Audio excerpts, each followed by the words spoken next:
Vamos a sentarnos por acá a compartir la palabra de Dios. Damos gracias a Dios por este tiempo tan lindo, tan especial de poder alabar el nombre de Dios. Y estoy muy contento porque, pues, por dos razones. La primera es porque algunos lugares están vacíos. Ese tal vez como unos 15. ¿Cuántos salieron? ¿15, 16? ¿Paz? 15 personas, nuestros hombres, la mayoría de los servidores, los líderes, incluyendo nuestro pastor Jaime, están en la montaña. Y de manera especial que vamos a hablar sobre eso, están buscando de Dios. Y hay unos senderistas que hoy serán legendarios y que, ¿quiénes tienen a sus esposos, sus papás por allá en la montaña hoy? Camila, ¿no? Ok, qué bendición. Entonces por eso algunos lugares están desocupados, pero yo sé que Dios está aquí, quiere hacer algo bien especial, y en un rato vamos a hablar también por ellos, porque seguro que van a venir contándonos tantas cosas lindas que Dios ha estado haciendo este fin de semana. Pero también estamos muy contentos con Yarley porque Juan Esteban, hijo de esta casa, su primera prédica, creo que algunos de ustedes la escucharon, sobre el poder de la honra. Mi suegro, el pastor Tito Escarpeta, él tiene un grupo, una iglesia en Zipaquirá, y le pidió que compartiera hoy ese mensaje ya en la iglesia. Es una bendición, ¿no? Y es un hijo de esta casa. Entonces estamos muy contentos, demos gracias a Dios por eso. Entonces es una bendición. Estaba muy emocionado, hace un ratico estaba muy emocionado. Esa emoción de cosas que ocurren. Dice que una señora se le acercó al final, le dijo que si le podía dar o vender la presentación. Yo creo que con la mente de él, yo creo que se la iba a cobrar, yo creo que le iba a decir, bueno, vale tanto. Entonces yo le dije, no, has recibido de gracia, da de gracia. De hecho, él hizo su presentación, él en Canva hace sus presentaciones, hizo todo eso. Entonces es una bendición. Nuestros hijos, ¿dónde están los que tienen hijos, pequeñitos, grandes? Levanten sus manos y digamos, Señor, bendecimos a nuestros hijos. Nuestros hijos son para bendición, son para honra tuya, para honra y bendición, Señor. Así estén grandes y viejos, Señor, te damos gracias, Padre Celestial. Si están bebecitos, o están en el vientre, o están pensados, Señor, serán hijos, Señor, de tu gloria, de tu honra, Señor. Serán cabeza, no serán cola, Señor. Prestarán y no pedirán prestado, Señor. Siempre la bendición tuya estará sobre ellos, Señor. Gracias por...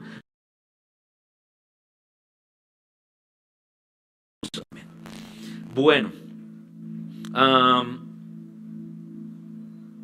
una semana de crisis es el mensaje del día de hoy. Una semana de crisis. ¿Les suena impactante, no es cierto? Una semana de crisis. Con Juan Esteban hacemos un programa los viernes, se llama Método Loco, hace como unos 3 años. Hace 3 años no tenía la voz gruesa, entonces hablaba así, hablaba con voz de niño, y ahora está engrosando su voz. Y hemos avanzado de una manera muy especial. Este viernes pasado, tal vez, estuvimos estudiando una parte en la Biblia que está en Marcos, estamos estudiando Marcos, y entramos en Marcos 8 y 9. Y cuando estábamos en ese momento, yo dije, uy, este mensaje es para la iglesia. Y el miércoles siguiente, el Paz me dice, te corresponde. Y yo le dije, ya la tengo el mensaje que Dios tiene para nosotros. Porque hablar de semanas en crisis, o de hablar de la crisis, es un tema súper común. Levante la mano el que nunca ha pasado por crisis. Alguien que nunca ha pasado por alguna crisis. Es imposible. Las crisis son inevitables. En algún momento hemos pasado crisis. Y el que no haya pasado por crisis, pues nació después del 2020, de la pandemia. Eso fue una de las grandes crisis mundiales. No nos esperábamos eso. Ustedes esperaban tener que, como esas películas apocalípticas y surrealistas de zombies, que uno pensaba que no sé qué iba a pasar, iban a mutar, yo no sé, y esas calles fantasmas. No sé si ustedes fueron a comprar al supermercado en tiempo de pandemia con una bolsita y el tapabocas, y eso era tenebroso, creo que era tenebroso, y recordar eso ya es interesantísimo. Pero hemos vivido crisis desde toda nuestra vida hasta probablemente usted esté pasando un tiempo de crisis en su vida. Y la Biblia en Marcos capítulo, no sé si usted la tiene, si usted la tiene ahí en su celular, acompáñeme. En Marcos capítulo 9 hay un pasaje muy interesante, que es con el que quiero arrancar, y dice así, Marcos capítulo 9 versículo 2, Marcos 9, 2, dice,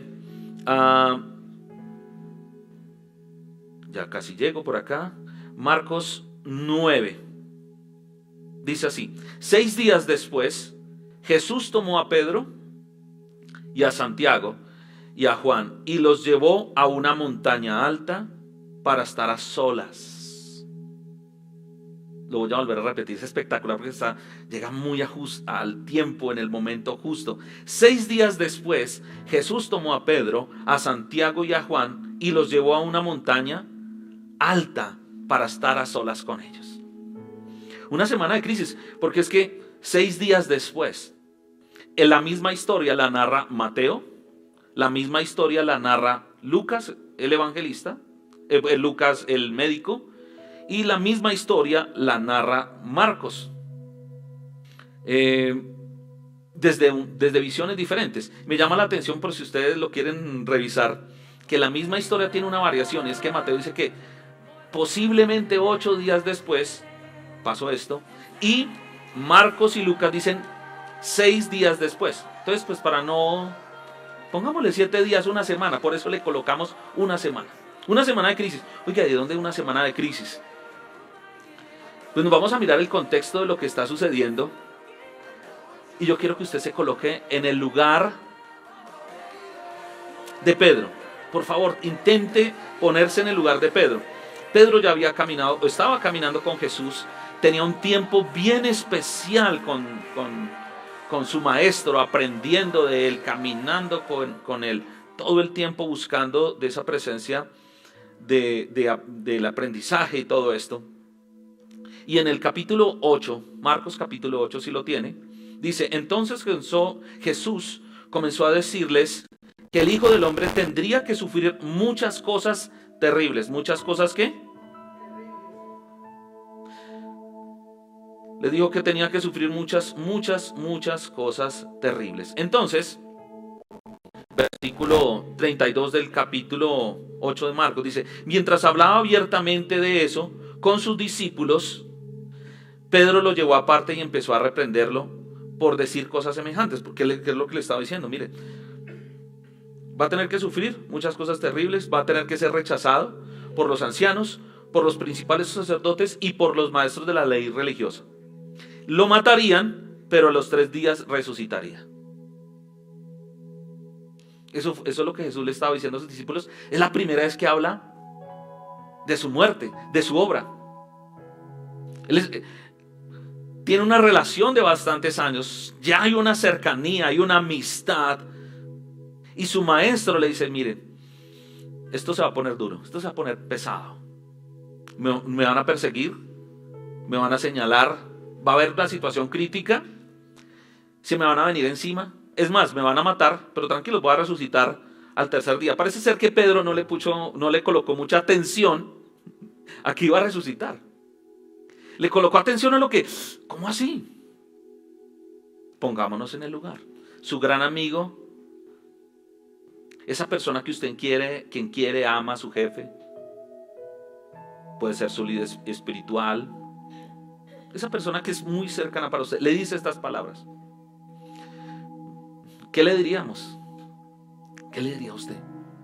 Pero ¿cómo así? ¿Qué pasó? Llamemos a la policía. No sé qué hubiera hecho usted. Algo trataríamos de ayudar a hacer para resolver el asunto. Pues probablemente Pedro, para mi concepto, y espero que estemos probablemente de acuerdo, en el versículo 32 dice, mientras hablaba abiertamente, entonces él se lo llevó aparte y empezó a reprenderlo, a reconvidarlo. Le dice, no diga eso, señor, maestro, rabí, ¿cómo se te ocurre decir eso? No, que eso no te acontezca, dice el evangelista Mateo. Que eso no te pase. No, no, ven, ¿cómo te va? Eso no te va a pasar, ¿cómo va a suceder esto? Su intención no era mala. ¿Creen que había una mala intención? No. Probablemente usted lo haría. Yo creo que yo lo haría. Aún sin conocerlos, si ustedes me cuentan esto, les digo, venga, espera un momentico, ¿cómo así? Desde un punto de vista humano y desde una conexión humana, una empatía humana, una compasión humana, probablemente yo le digo, venga, no, que no pase esto. Y aquí viene el tema teso. Versículo 33. Jesús se dio la vuelta, miró a sus discípulos y reprendió a Pedro. Y Jesús dijo así: aléjate de mí, Satanás. Dijo. No le dijo, dijo. No se está refiriendo directamente a Pedro. ¿Ves las cosas desde el punto de vista humano, no del punto de vista de Dios? No sé cómo se sentiría usted que su líder espiritual le diga eso. Y lo que interpretamos, y dentro de la interpretación sana, definitivamente Jesús no le estaba diciendo a Pedro. Estaba diciendo lo que estaba detrás de Pedro y la influencia que estaba ejerciendo sobre la vida de Pedro, que le estaba haciendo pensar de una manera incorrecta. Pero lo dijo: por favor, colóquense en el lugar de Pedro. Su pastor Jaime. Que de pronto usted se equivoque y de pronto pronuncia estas palabras. Lo reconvida, lo exhorta y es fuerte, es un tema muy fuerte. ¿Cómo se sentiría? ¿Mal o bien? Honestamente, ¿quiénes se sentirían mal? Definitivamente. Mal. Uy, ¿cómo así? ¿Cómo me va a decir esto? Mira, yo vengo caminando con usted todo el tiempo. ¿Cómo se le ocurre decirme eso? No sé. Y como nosotros, habitualmente los seres humanos, nos tomamos las cosas personalmente, ¿no? Un problema de comunicación es que todo lo cogemos para nosotros. La tomamos personalmente. Y probablemente lo cogió personal. ¿Ves las cosas solamente desde el punto de vista humano? No desde el punto de vista de Dios. Y como él estaba con los discípulos, Jesús termina como esta charla de la siguiente manera, que tiene mucho que ver con esa obra de arte que está allá en la entrada. ¿La vieron? ¿Qué dice? ¿Cuál es el versículo que está en la entrada? Es Gálatas 2:20, que a propósito es el primer versículo que me aprendí hace como unos 20 y pico de años. Con Cristo estoy juntamente crucificado. Ya no vivo yo, sino que ahora Cristo vive en mí.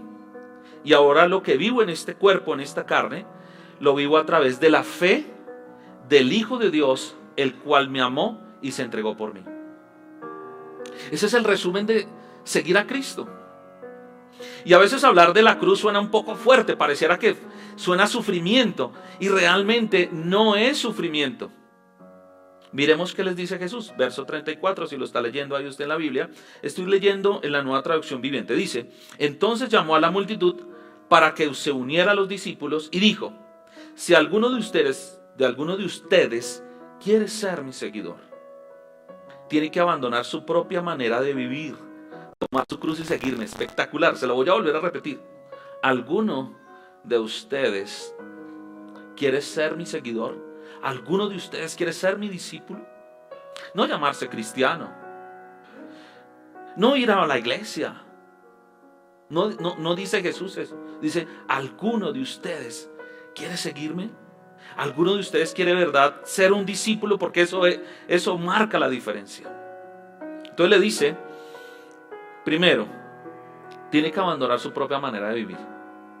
Nosotros, si no estamos caminando con Dios, hemos adoptado una manera de vivir por tradición. Algunas cosas son muy lindas, por tradición que nos han dejado nuestros padres son maravillosas, pero algunas no. Algunas lo que han hecho es desviarnos, alejarnos de Dios, desviarnos, alejarnos de nuestra identidad, alejarnos y dañar nuestra relación con los demás, y alejarnos y dañarnos con nuestra relación con todo lo que se nos ha otorgado como recursos y como la creación, el tiempo, el dinero, todo lo que existe que Dios nos dio para administrarlo. Hay una ruptura de esas relaciones que solamente a través de Cristo se restaura.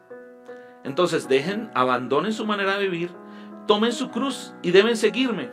Y con Cristo estoy juntamente crucificado. Quiero decirles que ese versículo que está allá, y que para poder entender qué era lo que quería, a dónde quería llegar Jesús con Pedro y con sus discípulos con esta reflexión, me hace recordar que en alguna ocasión, cuando me enseñaron este versículo, estar juntamente crucificado con Cristo significa vivir de acuerdo a Dios. Y alguien hacía esta comparación, que si Charlie está crucificado con Cristo, voy a intentar hacer lo que no es correcto y no puedo. Van a venir las tentaciones a hacer lo que es incorrecto. Al salir de acá, el carro, el taxista, le va a cerrar. Injustamente va a hacer algo en contra suya. Y no puedo, le iba a decir un par de groserías y no puedo. O sea, algo está pasando, no puedo. No puedo. Cuando empezamos a seguir a Cristo y tomamos esa cruz, entonces está nuestra vida juntamente con Él crucificada. Nuestra mente, nuestro cuerpo, nuestros sentidos, todo nuestro ser empieza a ser gobernado por Él, y empezamos a experimentar un cambio en nosotros, una transformación que, si bien es cierto, no ocurre de la noche a la mañana, no va a ocurrir de la noche a la mañana. Uno quisiera que esto pasara de la noche a la mañana, pero no funciona así. Es un proceso. Tomar su cruz, otra versión dice tomar su cruz cada día, es vivir con Él, es vivir con Él. Y dice así: si tratas de aferrarte a la vida, la perderás, pero si entregas tu vida por mi causa y por la buena noticia, es decir, por la palabra, el evangelio, la salvarás. ¿Qué beneficio ganas? ¿Qué beneficio obtienes si ganas el mundo entero, pero pierdes tu propia alma? ¿Hay algo que valga más que tu alma? ¿Hay algo más que valga que tu alma? Si alguien se avergüenza de mí y de mi mensaje, entonces, en estos días de adulterio y de pecado, el Hijo del Hombre se avergonzará de esa persona cuando regrese en gloria de su Padre con sus santos ángeles. Jesús continuó diciendo, Marcos capítulo 9, verso 1. Jesús continuó diciendo: les digo la verdad, algunos de los que están aquí ahora no morirán antes de que vean el reino de Dios llegar con poder. Terminó esta primera parte. Jesús, no se sabe qué pasó, pero vamos a especular. Porque ¿qué pasa después? Marcos capítulo 9, verso 1. 6 días después, una semana de crisis. Una semana de crisis. Él está siguiendo a Cristo, él está tratando de seguir a Cristo, le está sirviendo, dejó las redes. Hermano, yo dejé las redes. ¿Cómo me trató como el diablo? Yo no soy el diablo. No, yo me imagino a Pedro, yo no soy el diablo. Y llamó a todo el mundo: oiga, ¿qué le pasa a Jesús? No sé, estoy especulando. Permítame especular, no está en la Biblia, pero permítame pensar como pensamos los seres humanos.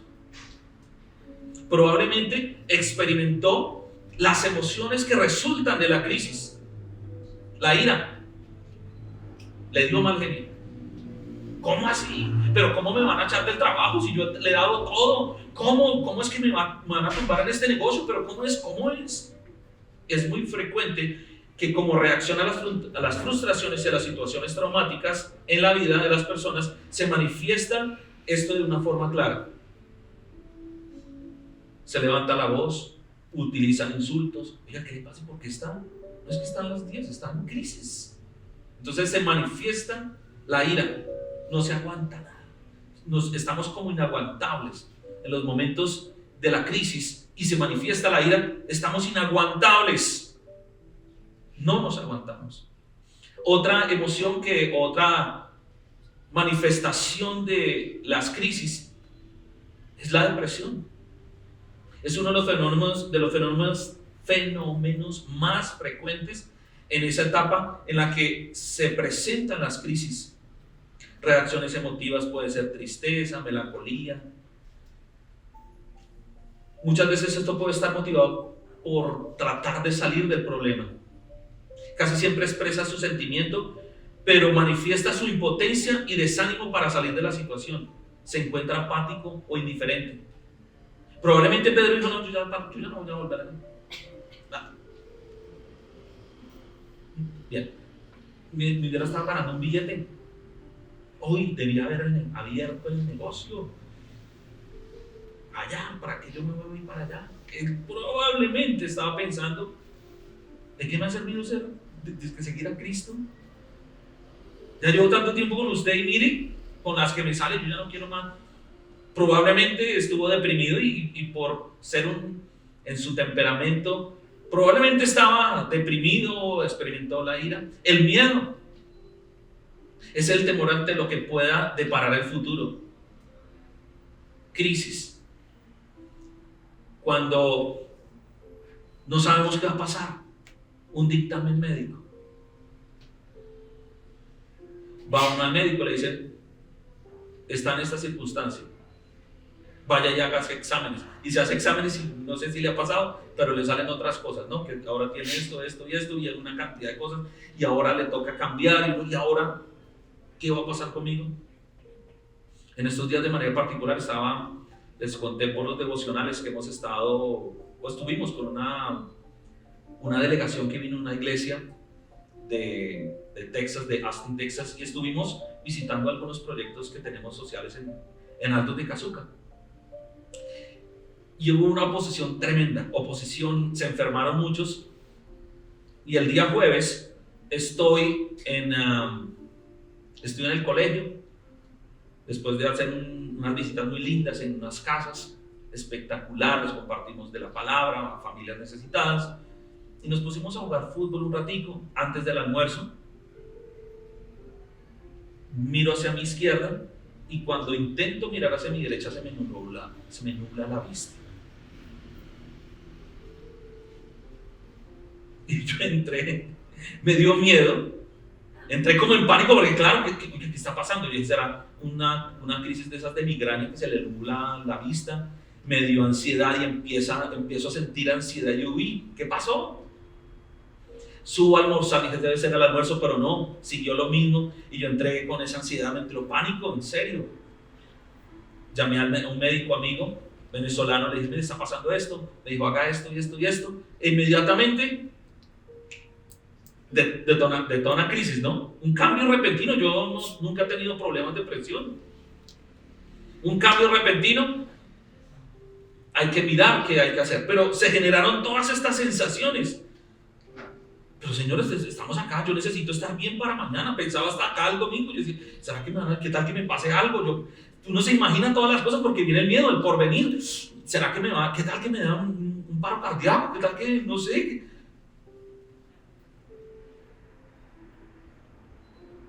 La ansiedad, otra sensación, emoción que sale de las crisis, es el estado del ánimo más frecuente. La ansiedad, la persona se siente invadida por sentimientos difusos que le impiden expresar con claridad sus problemas y la incapacidad para tomar decisiones. Uno de los grandes problemas es la ansiedad. Yo un momento me tomé la atención, allá la enfermera me tomó la atención, estaba por encima de 143. Yo dije, uy, y ella me miró, que me dijo, espera un momentico, esto está mal, espere, le mido bien. Me volvió y me dijo, no, subió, 144, 145, no. Tiene que hacer algo. Y la ansiedad en ese momento empezó a generar que empecé a actuar o a actuar de manera incorrecta. Honestamente, aparecieron todas en el instante y la última fue ir a la montaña. Porque nos suele pasar, primero, una crisis en la situación que se está presentando en la de Pedro, nos pasa similar a nosotros, que frente a esos tiempos de crisis, a veces el último recurso es el Señor, Y aunque estamos tal vez confiando en Dios, cuando estas sensaciones, estas emociones o sentimientos o estas reacciones aparecen, el problema es que muchas veces alguna de estas nos empieza a dominar. Y ese es un problema. Cuando el miedo nos controla, nos bloquea. Cuando la depresión nos controla, nos bloquea. Cuando la ira se presenta, empieza a hacer estragos. ¿Y saben? Nuestra gente, nuestros familiares, son los que empiezan a pagar los platos rotos. ¿Usted qué le pasa? ¿Usted por qué está así? La ansiedad empieza a bloquearnos en nuestra vida. Entonces, la crisis la definió un sociólogo de la siguiente manera, para mirar y resolver este conflicto que tenemos con Pedro. Un sociólogo que se llama, es argentino, Kaplan, dice que es una perturbación de una situación estable que se caracteriza porque sobreviene de forma repentina e inesperada, provocada por un acontecimiento estresante, precipitante, afectando a una persona, a un grupo que hasta entonces tenía un adecuado nivel de funcionamiento, de manera que provoca un desequilibrio. Esa es una crisis. Una situación estable es desequilibrada. Una enfermedad. Le van a quitar el empleo. De un momento a otro ya no te amo. Divorciémonos. Una situación X puede ser personal o puede ser también a nivel grupal. El diccionario lo menciona también como un cambio profundo de consecuencias importantes en un proceso o una situación, o en la manera en que estos son apreciados. Una situación difícil. ¿Hemos estado en las situaciones difíciles? Claro que sí. ¿Cómo resolverlas? No sé si usted está en una situación de crisis, no tiene que levantarle su mano, pero probablemente usted está viviendo un momento difícil, de crisis, un cambio repentino, una situación que no ha podido resolver y que ha generado una desestabilidad en su familia, en usted, en su trabajo, en su empresa. La crisis económica de Colombia, la situación, la crisis del país, ¿nos afecta o no nos afecta? Ha generado depresión en algunos, ha generado ansiedad, ira y una cantidad de cosas. Y uno ve las expresiones de la gente frente a eso. Y nos toca, nos golpea. ¿Qué hacer?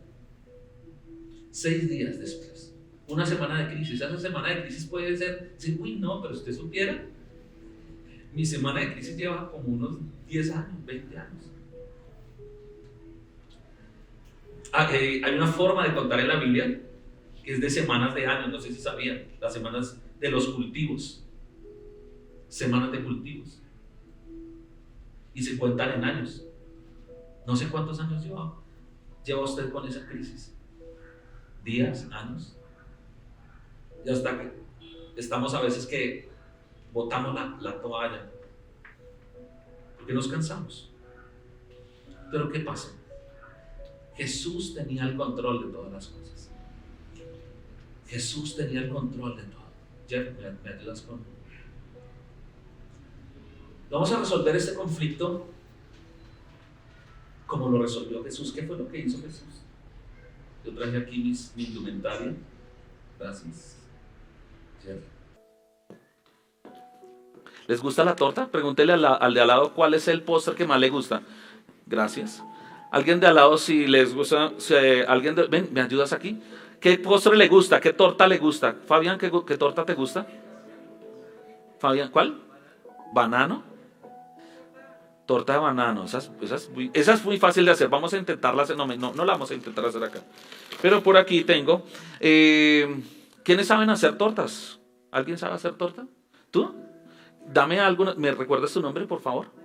Manuela, dame los ingredientes para hacer una torta. Harina. Espera a ver si sirvo para Masterchef o no. Ven, ya me ayudas aquí. Ya que tengo aquí por aquí unas cositas. Vamos a ver por acá. Harina. Sí. ¿Qué más? ¿Le pueden ayudar a Manuela? Huevos.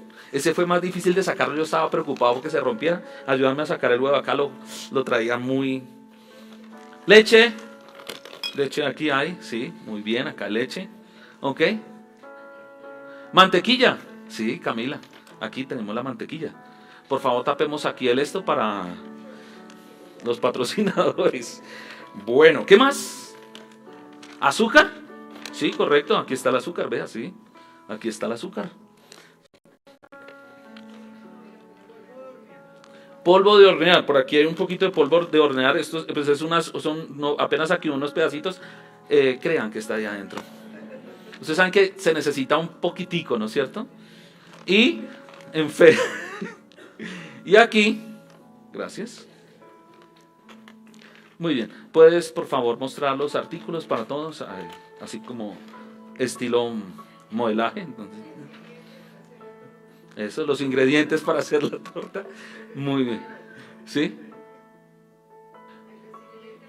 El recipiente, un recipiente para hacer la torta, el horno y demás. Pero creo que tenemos una base, ¿no es cierto? Los huevos, tenemos la base para hacer la torta. ¿Me ayudas a destapar esta, por favor?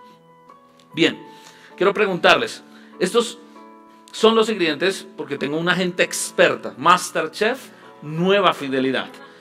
Aquí están los ingredientes, ¿de acuerdo? ¿Qué se necesita hacer para que salga de acá una torta? Mezclar. Quiero preguntarles a algunos de ustedes, ¿es posible que alguien quiere probar mantequilla cruda?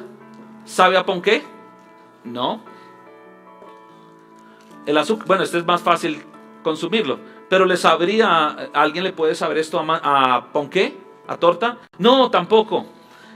¿Alguien ha comido huevo crudo? Sí, yo sí he comido huevo crudo. Yo no sé por qué una vez dijeron que con ponimalta, y yo peladito me comí con una ponimalta un huevo de estos. Casi, bueno, ya se pueden imaginar. La harina. ¿Alguien quiere comer harina cruda? ¿Alguien le gusta la harina cruda? A ver si le sabe a torta. ¿Le sabe a torta? Doctora, ¿será que no sabe a torta? No. La esencia, la leche, pues me la puedo tomar, pero no sabe a torta. Yo no sé si exista leche con sabor a torta, pero puede ser. Si yo les presentara esos ingredientes así, ustedes dirían, no, ahí no hay una torta. Ahí no hay una torta. Entonces, pero cuando yo tomo esta, ven Fabi, para los que quieran, por favor, no sé si pueden ayudarme con unas servilleticas por aquí. Vamos a guardar esto por acá. Una tortita, un pedacito de torta. Tomen el triangulito completo. Una servilletica. Obviamente no es para todos. ¿Qué tal está, doctora? Deliciosa. No podía ser aparte. Si nosotros tomáramos estos elementos aparte, intentáramos consumirlos, no entenderíamos qué es una torta. Solamente hasta que, y si usted no sabe, nosotros somos expertos en tortas, aquí hay unos expertos en tortas, saben los elementos, pero solamente cuando está completa la obra, vamos a entender que había una torta. De la manera como Dios trabaja similar. Cuando hay crisis, hay una serie de elementos separados. Y cuando nosotros vemos elementos separados, decimos, eso no es torta. Eso no es torta, Dios. Eso no es torta. Porque los estamos viendo separados. Es un rompecabezas. Y eso nos frustra. Yo los veo así, yo no, ¿cómo va a comer ese huevo? No. ¿Cómo me voy a comer ese huevo? No. Yo quiero torta. La torta necesita un proceso. Y a veces esos tiempos de crisis son tan lindos que Dios los usa. Aún nuestras caídas y aún los momentos que a veces le hemos dado lugar al enemigo, Dios los usa para bendición. Los grandes errores nuestros los usa Dios para bendición. Claro, al principio dice, ¿cómo así? Sí.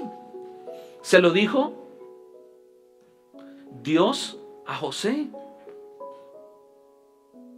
La crisis de Egipto. Lo vendieron sus hermanos. Lo vendieron sus hermanos. Lo metieron en una cisterna. Después estaba en la casa de Potifar. Era el mejor. Y la señora, ya saben la historia de la señora que... Ustedes ya saben esas historias. Está por separado. Pero Dios lo estaba preparando para sacar la torta. ¿Dónde está la torta? Ya no hay torta. Ya no hay torta. La torta no la queremos comer. Y nos gusta la torta. Pero no nos gusta el proceso. Y el proceso con el Señor, aún cuando es difícil y doloroso, Dios lo toma y dice, y miramos hacia atrás. Estando acá en el grupo de conexión, hice una pregunta. Y creo que esa pregunta tenía el propósito de Dios recordarme algo importante. Y les dije, ¿cuál ha sido la situación más difícil en su vida? Compartan. ¿Se acuerdan los que estaban en el grupo de conexión? Estábamos con el pastor Jaime, no sé quién otro estaba acá, creo que Oscar, y estaba Juan Esteban. Entonces el Paz le preguntó a Juan Esteban, ¿y para ti cuál ha sido el momento más difícil? Y Juan Esteban dijo, cuando mis papás, yo era muy pequeño, mis papás se separaron. Él dijo que ese había sido el momento más difícil. Ver la torta, y doy gracias a Dios que hoy estamos acá en Nueva Fidelidad, pero hace unos años era hasta vergonzoso pararse acá. Hoy nosotros estamos disfrutando en nuestro hogar de la torta, pero antes esto estaba así separado, esto estaba en un desorden. Pero lo peor, ¿saben qué sucede? Cuando nosotros estamos en crisis, que empezamos a hacer las cosas a nuestra manera. Y cuando empezamos a hacer las cosas a nuestra manera, la torta va a salir mal. No va a subir, se va a quemar. Dejemos que papá haga la tarea. Siempre nos repetían los terapeutas, estuvimos en todo lado. Mira, teníamos la posibilidad, por pertenecer a un medio cristiano, de tener cualquier terapeuta que nos ayudara. Y siempre la conclusión era, ustedes necesitan buscar a Dios. ¿Quién? Cada uno. Yerly trabaja en usted, Carlos trabaja en usted. Pero siempre como que la mesa se ponía chueca, ¿no? Entonces cuando yo quería, ella no quería, o cuando yo quería, y viceversa. Entonces eso no funcionaba. Y peor, cuando Dios no estaba en la ecuación. Cuando Dios no está en nuestra vida, cuando nosotros empezamos a hacer las cosas a nuestra manera, pues la cosa no funciona bien. Es un desorden y empezamos a tratar de echarle los...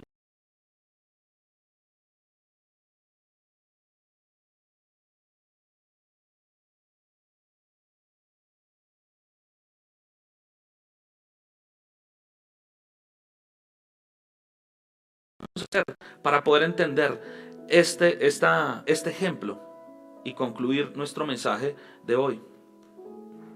¿Qué hizo Jesús? Los llevó a la montaña a solas. ¿Has pasado tiempo a solas con Dios? En estos días de devocionales he escrito como, ¿has tenido tu tiempo con Dios a solas? ¿Has tenido tu tiempo a solas con Dios? La montaña en la Biblia significa un lugar donde se encuentra Dios con el ser humano, donde Dios se encuentra con las personas.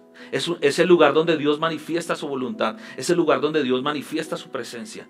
La montaña fue donde se manifestó, se mostraron las tablas de la ley. En la montaña fue cuando Dios restauró a Elías. En la montaña se mostró la obra más grande de salvación, en el monte de la calavera, en el Getsemaní. Necesitamos definitivamente estar a solas con Dios. ¿Qué encontramos en ese lugar de la montaña? Encontramos paz. En las Eucaristías la gente dice, la paz sea contigo, la paz sea contigo. Yo quiero que usted le dé un abrazo al que está a su lado. Dígale, reciba la paz de Dios, recibe la paz de Dios. Pero de verdad, con un abrazo, con un abracito. Recibe la paz de Dios. Recibe la paz de Dios. ¿Saben qué recibimos también en ese lugar, en ese monte? Recibimos la dirección de Dios.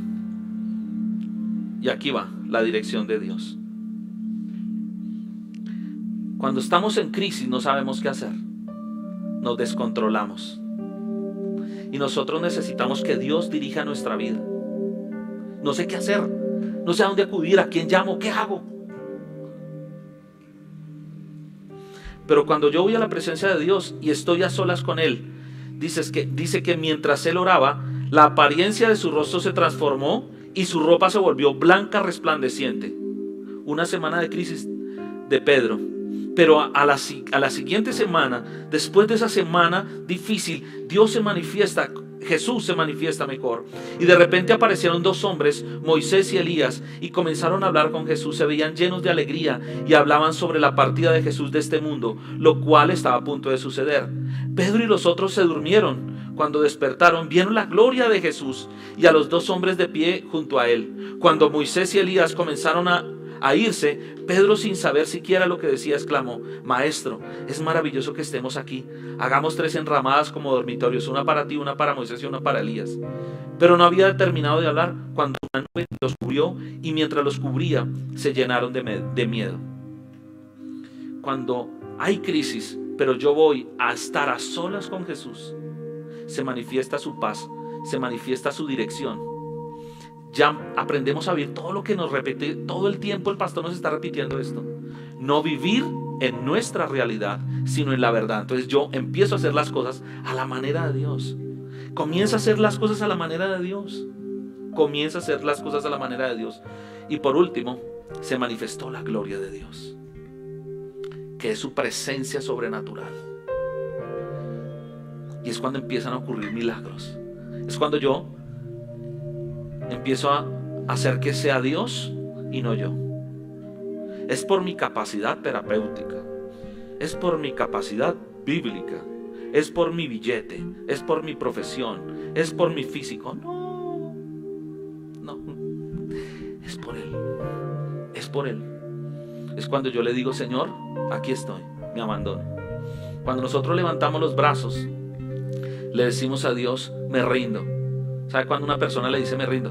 Arriba las manos, me rindo. Arriba las manos, me rindo. No va a hacer nada. Aquí estoy. Quíteme lo que tengan que quitarme. Y le sacan a uno el celular.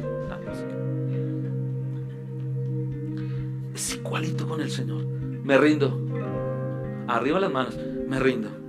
Haz lo que quieras. Hoy digámosle al Señor esto: haz lo que quieras, Señor, haz lo que quieras conmigo. Yo ya no sé qué hacer con él. Yo no sé qué hacer con ese chino. Yo ya no me lo aguanto. Ese indio, esa gente mi jefe, los empleados, ya no sé qué hacer. Los bancos me tienen hasta acá. Me rindo. Te entrego a ti el control y haz lo que quieras conmigo. Cierra sus ojos por un momento. Si hoy usted viene por primera vez a este lugar, la puerta de entrada para la rendición a Dios es recibir su obra en el corazón. Si usted quiere hoy entregar su vida a Jesús, puede decirle al Señor así: Señor Jesús, hoy te entrego mi vida, te pido perdón, me arrepiento de todos los pecados y de todo lo que me ha alejado de ti hasta el día de hoy. Te pido perdón. Hoy reconozco que te necesito más que nunca. Te pido que seas el sanador y el salvador de mi alma, para la eternidad, pero también para la tierra. Te pido, Señor, que me ayudes a ser como tú. Gracias, Jesús. Amén.